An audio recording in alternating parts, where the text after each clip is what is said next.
Sonosite Edge Power Supply Board, Speakers, and Nest Frame Assembly Replacement. Welcome to Fujifilm Sonosite Service Training on the Sonosite Edge. This series covers breakdown of the Sonosite Edge into its component service assemblies. In this video, we will cover removal and replacement of the system power supply board and nest frame. It is important that proper precautions are taken during servicing to protect the system and its internal components from electrostatic discharge. It is recommended that all work be performed on an ESD safe mat and that a grounding strap be worn by whomever is performing the service. Always ensure the system is powered off and disconnected from AC before servicing. When reinstalling boards, ensure that the proper torque is applied and that screws are tightened in a crisscross pattern with power drivers set to low speed to minimize stress on the boards. For this portion of servicing the Sonosite Edge, you will need a No. 1 Phillips screwdriver, a 2mm hex bit, and a torque driver set to 5.5 inch-pounds. You may find it helpful to use an ice cube tray to keep screws and parts organized. To remove the power supply board, you will first need to remove the control panel. See the video on removing the Edge control panel.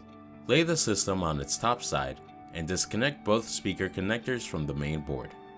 The speakers can be removed for replacement if necessary. Disconnect the fan connector from the main board. If the fan needs replacing, remove the 2 Phillips screws holding the fan in place.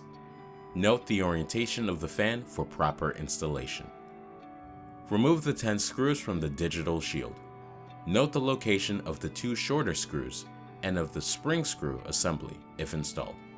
Remove the digital shield. Some newer mainboards have the SD card built in. If this is the case, there is no SD daughter card to remove and you can lift the power supply board and frame from the main board. If there is an SD daughter card present next to the power supply board, remove the Phillips screw securing it in place, then lift the power supply board and frame from the main board. Turn the system over. Locate and remove the nest frame screws. The nest frame can now be removed from the system. If the nest frame interposer plate is not black, the interposers can spill out. Care must be taken not to turn the nest frame over during removal or installation. If they do spill out, the interposers are keyed so they can only go back in one way.